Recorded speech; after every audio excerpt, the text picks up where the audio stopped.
அனைவருக்கும் வணக்கம். அன்பார்ந்த பிஎம்எல் தொழிலாளர் தோழர்களே, நான் குத்திக தொழிலாளி, கான்ட்ராக்ட் தொழிலாளி, நான் பர்மனண்ட் தொழிலாளி அப்படின்ற வார்த்தையை பயன்படுத்த மாட்டேன். காரணம், நீங்கள் நிரந்தர தொழிலாளர்கள், நீங்கள் பிஎம்எல் தொழிலாளர்கள். அந்த பேரை பெமல்காரன் வச்சான், முதலாளி வச்ச பேரை நான் உச்சரிக்க மாட்டேன். நீங்கள் அனைவருமே பிஎம்எல் தொழிலாளர்கள் தான். உங்களால் தான் பெமல் தொழிற்சாலையில் உற்பத்தி நடக்குது. நீங்கள் உங்களுடைய வியர்வையை, இரத்தத்தை, உங்களுடைய அனுபவத்தை, உங்களுடைய அனைத்தையும் கொடுத்து உற்பத்தியை கொடுப்பவர்கள் நீங்கள் தொழிலாளிகள் தான். நான் இந்த பேர் அந்த பேர் தட் இஸ் இம்மெட்டீரியல். நான் அந்த வார்த்தையை உபயோகப்படுத்துவது இல்லை. இதில் இந்த போராட்டத்தை நான் பார்த்த வரைக்கும் 2 விஷயத்தை வச்சு நீங்கள் போராட்டம் பண்ணீங்க. நம்பர் 1, எங்களை நிரந்தரமாக்கு. நியாயமான, நீதியான, நேர்மையான இந்த நாட்டின் அரசியல் அமைப்பு சட்டத்தின்படி, இந்த நாட்டின் சட்டத்தின்படி அந்த கோரிக்கை நியாயமானது. அதை நடைமுறைப்படுத்த வேண்டும் என்பதில் கரெக்ட். அது போராட்டம் கரெக்டாக இருக்கு. 2வது, ஊதிய உயர்வை கொடு. ஊதிய உயர்வு கொடுக்கணும்யா. நீ கொடுக்குற சம்பளம் சாடா சத்ரா 17,000, 18,000, 20,000 வீட்டு வாடகை கட்டி பசங்களை படிக்க வச்சு அப்பா அம்மாவுக்கு சோறை போட்டு நல்லது கெட்டது துணி மணி வாழ்க்கை இதையெல்லாம் வாழ முடியாது. உங்களுக்கு புத்தி இல்லை. உலகத்திலே கம்மியான கூலியை கொடுக்குற. This is not acceptable. எது நியாயமான கூலின்னா, ஒவ்வொரு தொழிலாளிக்கும் அட்லீஸ்ட் 45,000 ரூபா ஒரு மாதம் கொடுக்கணும். ஒரு நாளைக்கு 1,500 ரூபா கொடுக்கணும். உங்களுடைய கோரிக்கைகள் கரெக்ட். இப்போ ஃபர்ஸ்ட் பாயிண்ட்டுக்கு வந்துடுறேன். ஃபர்ஸ்ட் பாயிண்ட்டு, வேலை நிரந்தரமாக்கு. அனைவரையும் பெர்மனண்ட் தொழிலாளியாக பண்ணு. எங்களுக்கு ரெக்ரூட்மெண்ட், எங்களுக்கு வேலையை பர்மனண்ட் தொழிலாளி பண்ணு அப்படின்றது ஃபர்ஸ்ட் பாயிண்ட். நேற்று மீனாட்சி சுந்தரம் பேசியிருந்ததை யாரோ வீடியோ பிடிச்சி எனக்கு அமிச்சாங்க. அதில் ஒரு தொழிலாளி கேட்குறாரு, சார் பர்மனெண்ட் ஆகிறது என்னாச்சு? அதுக்கு உடனே மீனாட்சி சுந்தரம் சொல்கிறாரு, நீங்கள் வேலைக்கு வரும்போதே நாங்கள் பர்மனெண்ட்டு கேட்குறதுலன்னு எழுதி கொடுத்துட்டு வந்தீங்க, எப்படி உங்களுக்கு பர்மனெண்ட் ஆகும்னு. அதுக்கு உடனே தொழிலாளி கேட்குறாரு, நீங்கள் எதுக்கு சார் கேஸ் போட்டிங்கன்னு. உடனே ஒரு குரல் வருது, நீ அதுக்காக பணம் கொடுக்கல, நீ அதை விட்டு பேசாதுன்னு. அதோட கட் ஆகுது. ஓகே, இதை ஒட்டி நான் உங்களுக்கு தெரிய வைக்க வேண்டியது என்னுடைய கடமை என்று கருதுகிறேன். ஏன்னா நான் தான் டிசிஎல் தொழிலாளிக்கு முதல்ல 1988 சங்கம் வச்சவன், சங்கத்தை உருவாக்கியவன். அந்த ரெஜிஸ்ட்ரேஷன் நம்பர் அது பதிவு பண்ணுறதுக்கு அனைத்து பொருளுதவியும் நான் தந்தவன். அந்த இடத்துல வருஷ கணக்கில் அங்கே போராட்டம் நடத்தினவன்ற முறையில் நான் சொல்கிறேன். இந்த ரிட் பெட்டிஷன் அவங்க போட்டாங்க. ரிட் பெட்டிஷனுடைய ஜட்ஜ்மெண்ட் இங்கே இருக்குது. இந்த ஜட்ஜ்மெண்ட் என்னைக்கு வந்துச்சுன்னா 21/6/2024 இந்த ஜட்ஜ்மெண்ட். இந்த ஜட்ஜ்மெண்ட்டில் என்ன சொல்கிறாங்கன்னா, நீதிபதி, prayer a of the petition seeking regularisation before this court is not maintainable. அப்போ நீங்கள் நிரந்தரமாக்கு என்று உங்களுடைய பிரேயர் என்ன இருக்கு, அது இந்த கோர்ட்டில் அதுக்கு பவரே இல்லை. அதுக்கு petitioner to approach appropriate forum having அதுக்கு எந்த ஃபாரம் இருக்கோ அங்கே போங்கன்னு சொல்லிட்டாங்க. இது தீர்ப்பு. இது 21/6/2024. 25/6/2024 ஒரு வாட்ஸ்அப் மெசேஜ் ஏஆர் பாபு அவர்கள் போடுறாரு. அது வரலாற்று சிறப்புமிக்க தீர்ப்பு அப்படின்னு சொல்லி போட்டார். எதுக்காக அவர் போட்டாருன்றது அவர் அது தெளிவுபடுத்தினார். ஏன்னா தொழிலாளிகிட்ட பொய் சொல்லக்கூடாது. ஆனால் இந்த தீர்ப்பு உங்களுடைய வாட்ஸ்அப் மெசேஜ் தொழிலாளர்களுக்கு நீங்கள் சொன்னது, நாங்கள் கேஸை ஜெயித்து விட்டோம், நிரந்தரமாக்கப்படுவீர்கள் அப்படின்னு பேசினார் அவர். இது எல்லா தொழிலாளியும் மனசில் போச்சு, அவங்க வீட்டு வரைக்கும் போச்சு. அவங்க எல்லாம் கூட ஒரு தீர்ப்பு ஹைகோர்ட்லேருந்து வந்துட்டு இருக்கு. நம்ம வீட்டில் ஒருத்தருக்கு வேலை பர்மனண்ட் ஆகும்போது ஆகும். அதனால இந்த போராட்டத்துக்கு ஆதரவு கொடுக்கணும்னாங்க. உள்ளிருப்பு போராட்டம் நடத்துனீங்க. 2வது இப்போ நவம்பர் 4ஆம் தேதி நீங்க ஸ்ட்ரைக் போராட்டத்துக்கு போனீங்க. இதுக்கு முதல்ல 1300 தொழிலாளி, அது கூட இன்னும் ஒரு 350 தொழிலாளி ஹெச்என்பியில் வேலை செய்கிறவங்க. அதுக்கு பிறகு என்டையர் டிசிஎல் தொழிலாளி என்று சொல்லப்படுகிறவர்கள். நீங்கள் எல்லாமே 3000 தொழிலாளர்கள் இந்த போராட்டத்தில் ஈடுபட்டீங்க. ஆரம்பத்தில் ஸ்லோகனு நிரந்தரமாக்கு, நிரந்தரமாக்கு, அனைவரையும் நிரந்தரமாக்கு, வெற்றி பெறுவோம், வெற்றி பெறுவோம், அனைவரும் ஆக்கும் வரை போராடுவோம் என்றெல்லாம் போட்டீங்க. கடைசியில் அந்த கோரிக்கையை கைவிட்டுட்டீங்க. இந்த ரிட் பெட்டிஷனு உங்களுக்கு எதுலேயுமே பயன்படாது அப்படின்றத நீங்கள் புரிந்து கொள்ள வேண்டும் என்பதற்காக நான் இதை சொல்கிறேன். 2வது ஊதிய உயர்வு. நாங்கள் தான் முதல்ல நானும் தோழர் சௌரிதாஸ் அவர்களும் தான் முதல் ஒப்பந்தத்தை போட்டோம். நாங்கள் போட்ட கூலி உயர்வு ஒப்பந்தம் 3 வருஷத்துக்கு தான். 3 வருஷத்துக்கு மேலே இல்லை. திருப்பி 3 வருஷம் ஆன பிறகு இன்னொரு ஒப்பந்தம் போடுவோம். அப்போ அரியர்ஸ் கிடைக்கும். அந்த போனஸ்ஸு, கேன்டீன் வசதி, டிஏ, அப்புறம் இந்த சட்டப்படி குறைந்தபட்ச அந்த சலுகைகள் சட்டத்தில் இருந்தது. உங்களுடைய போராட்டத்தினால் அது நடைமுறைப்படுத்தப்பட்டது. இந்த போனஸ் என்பதை கூட நீங்கள் போராடிதான் பெற்றீர்கள் என்பது கூட உண்மை. அது ஏதோ சந்தர்ப்பம், சூழ்நிலை. நான் பெங்களூருக்கு வந்துட்டேன். தோழர் சௌரிதாஸ் அவர்கள் இப்போது உயிருடன் இல்லை. சில பேர் இந்த எலெக்ஷன் வச்சு எதோ பண்ணி 7 வருஷம் ஒப்பந்தம் போட்டிங்க. அதை ஒட்டி நான் ஜாஸ்தி சொல்ல போகிறதில்ல. இப்போ இந்த போராட்டத்திற்கு லோக்கல் எம்எல்ஏ ரூபகலா சசிதர் அவர்கள் ஆதரவு கொடுத்தார். பங்கார்பேட் எம்எல்ஏ நாராயணசாமி அவர்களும் ஆதரவு கொடுத்தார்கள். அதே மாதிரி தொகுதி எம்பி மல்லேஷ் அவர்களும் ஆதரவு கொடுத்தார்கள். பெரும்பான்மையான எல்லா தொழிலாளர்கள், அப்புறம் பல அமைப்புகள், அது கிறிஸ்தவ அமைப்பாக இருக்கட்டும், இஸ்லாமிய அமைப்பாக இருக்கட்டும், மார்க்கெட் அசோசியேஷன், அனைத்து அரசியல் கட்சிகள் அவங்க பொருளுதவியும் கொடுத்தார்கள். அரிசி, பருப்பு, எண்ணெய், பிரியாணி. அந்த ஸ்ட்ரைக்குக்கு 100% ஆதரவு கொடுத்தார்கள். அது தங்கவயலுடைய கலாச்சாரம். அவர்கள் அனைவருக்கும் என்னுடைய மனமார்ந்த நன்றி. இப்போ பாயிண்ட், கூலி உயர்வு எவ்வளோ? Equal pay for equal work, சமான ಕೆಲ್ಸಕ್ಕೆ சமான வேத்தன, ஒரே வேலைக்கு ஒரே கூலி கொடு. இது சட்டம். Rule 2525A, contract regulation and abolition rules படிங்க. கூகுள் பண்ணா கூட கிடைக்கும்.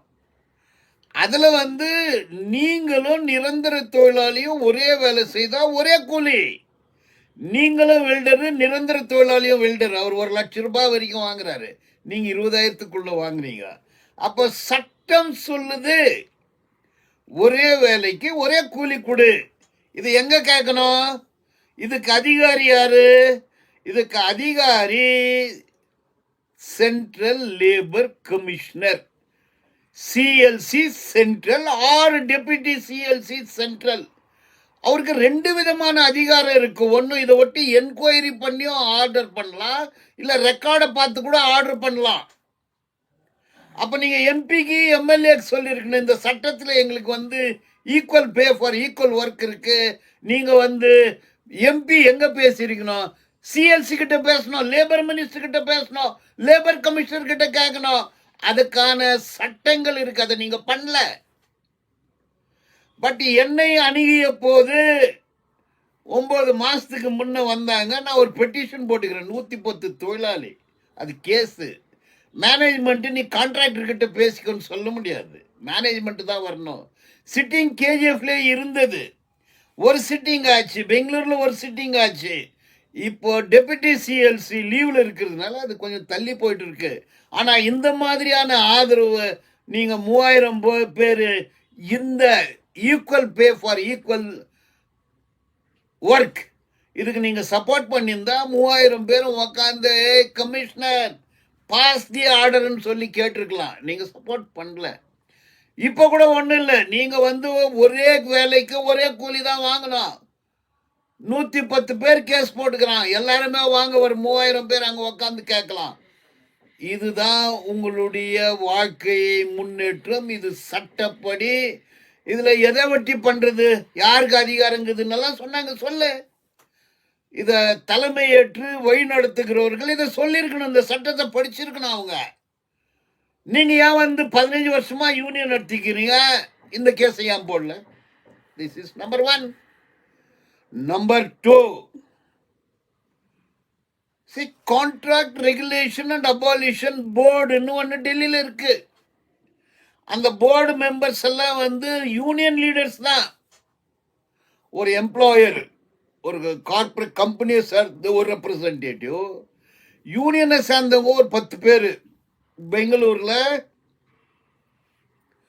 இதுக்கு முன்ன பெங்களூர்ல இருந்து கூட ஒரு ஐஎன்டியூசி லீடர் அதுல போர்டு மெம்பரா இருந்தார். அவர் தங்கோயிலுக்கு கூட அழைத்து வந்தேன். இதை ஒட்டி நிறைய டைம் வேஸ்ட் பண்றது இல்லை நான். அப்ப டெல்லியில there is a board, central government public sector regularisation board. அந்த போர்டில் நீங்க ஒரு பெட்டிஷன் போட்டா அதுக்கு ஒரு கமிட்டி கான்ஸ்டியூட் பண்றாங்க. அந்த கமிட்டிக்கு அந்த மெம்பர்லயே ஒருத்தரை சேர்மனா போட்டு இவங்க வந்து நிரந்தரமா வேலை செய்யறாங்க அப்படின்னு சொல்லி டிசிஎல்லும் அப்பாயின்மெண்ட் வாங்கியிருக்கலாம். கான்ட்ராக்ட் டிசிஎல் எப்படி பேரை வச்சுக்கிறான் தொழிலாளி, அவனுக்கு பர்மனன்ட் தொழிலாளி ஆவறதுக்கான வாய்ப்பு. இதை தான் ஹைகோர்ட்ல சொல்லிக்கிறாங்க. அப்ராப்ரியேட் ஃபாரம், அப்ராப்ரியேட் ஜூரிஸ்டிக்ஷன்னா இதுதான். இதை வந்து நான் சிவா கிட்டேயும் மற்றவங்க கிட்டேயும் 10 வருஷத்துக்கு முன்னே சொன்னேன். இந்த ஸ்டேஜ் இருக்கு. ஆகவே உங்கள் போராட்டம் நியாயமானது. உங்கள் போராட்டத்தின் மூலமாக சரியான அணுகுமுறை இருக்க வேண்டும். இதற்கான திட்டங்கள் இருக்க வேண்டும், கணிப்பு இருக்க வேண்டும். The leadership should be a visionary. அது இல்லாம வந்து உங்களை 26 நாள் இந்த போராட்டத்தில் உட்கார வச்சாங்க. யாரையுமே கேட்காத இப்ப நீங்கெல்லாம் வேலைக்கு போங்க அப்படின்னு அறிவிக்கிறாங்க. அது எந்த வகையில நியாயம்? அப்போ நீங்க வேலைக்கு போங்க அப்படின்னு அறிவிக்கிற அந்த தேதியில என்ன நிலைமை? இது ஸ்ட்ரைக் பண்றதுக்கு முன்ன என்ன நிலைமையோ அதே தான் நிலைமை. அப்போ உங்களுடைய 26 நாள் போராட்டம், 26 நாள் உங்களுடைய வேலை இழப்பு, உற்பத்தி இழப்பு, இது எல்லாம் பண்ணது யாரு? ஆகவே சிந்திக்க வேண்டும் தோழர்களே. உங்களுடைய பிரச்சனைக்கு தீர்வு உண்டு. இப்பவே ஒருத்தர், நான் ஒரு 4 மாசத்துக்கு முன்ன கூட நம்ம சுரேஷ் இது நான் பர்மனன்ட் ஒர்க்கருக்கு சொன்னேன், நீங்க டெல்லியில கேஸ் போடுறதா இருந்தால் ரெகுலரைசேஷனுக்கு ஒரு கேஸ் போடலாம். அதுக்கு வந்து செலவு ஒன்றும் கிடையாது. நம்ம யார்கிட்டையும் ₹1 கூட வாங்குறது இல்லை. நம்முடைய அந்த சட்ட போராட்டம் ஃப்ரீ. அதில் இது வரைக்கும் நான் யார்கிட்டையுமே காசு வாங்குறதில்லை. ஆகவே உங்களுடைய வாழ்க்கை உயர இந்த நாட்டில் doctor Baba Sahib Ambedkar article 39A, article 40, 43 அதை சார்ந்து contract regulation and abolition act, contract regulation and abolition rules, இந்த 2 சட்ட போராட்டத்தோடு இணைத்து உங்களுடைய போராட்டத்தையும் கலந்தால், இரண்டும் கலக்க வேண்டும். நீங்க நல்ல போராட்டம் பண்ணீங்க, ஆனா சட்டத்தை வைக்கல. நீங்க போராட்டம் நடந்தது, அந்த போராட்டத்திற்கு என்னுடைய வாழ்த்துக்கள். ஆனால் நீங்கள் சட்டத்தை எடுத்துக்கொள்ளவில்லை. சட்டத்தோடு போராட்டத்தை இணைத்திருந்தால் உங்களுக்கு நல்லதே நடந்திருக்கும். உங்களுடைய கூலி உயர்வு கிடைத்திருக்கும். கூலி உயர்வுன்னா ₹10 ₹20 இல்லை. ஓகே, நான் என்ன சொல்றேன்னா, இந்த போராட்டத்துக்கு என்னை அணுகினால் என்னுடைய சர்வீஸ் ஃப்ரீ. என்னை ஒட்டி நானே சொல்லிக்க வேண்டியதில்லை. நான் தான் கர்நாடகா மாநிலத்தில் கடந்த 40 வருஷமா பல்வேறு இடங்களில் இந்த கான்ட்ராக்ட் அவுட் சோர்ஸ். அன்பார்ந்த தோழர்களே, இன்னொரு விஷயம் என்னவென்றால் 28/11/2024 இண்டஸ்ட்ரியல் டிஸ்பியூட் நம்பர் 82424B2 இதில் உங்கள் தொழிலாளர்கள் சைன் போட்டிருக்கிறாங்க, லேபர் கமிஷனர் சிக்னேச்சர் இருக்குது. இதில் உங்களை வழி நடத்துகிறவர்கள் என்ன கொடுத்துருக்குறாங்கன்னா, ready to defer the strike for 30 days, வேலை நிறுத்தத்தை நாங்கள் திரும்ப பெறுகிறோம் 30 நாளைக்கு அப்படின்னு லெட்டர் கொடுத்துக்கிறாங்க. அதுக்கு முன்ன நாள் போராட்டம் தொடரும் அப்படின்னு சொன்னாங்க. உங்களை கேட்காமலே நாங்கள் வேலை நிறுத்தத்தை வாபஸ் பெறுறோம்னு சொல்லியிருக்காங்க. இதில் மேனேஜ்மெண்ட்டு யாருமே கையெழுத்து போடல. அவங்க என்ன சொல்லியிருக்கிறாங்கன்னா, to these points PE principal employer reiterated that union can hold a discussion with the contractors.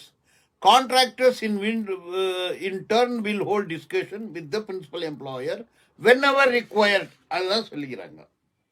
அப்போ நீங்கள் கான்ட்ராக்டர்கிட்ட பேச்சுவார்த்தை நடத்துங்க, எப்போ தேவைப்படுதோ கான்ட்ராக்டர் எங்ககிட்ட பேசணும்னு. அதனால் மேனேஜ்மெண்ட் இதில் பார்ட்டிசிபேட் பண்ணல.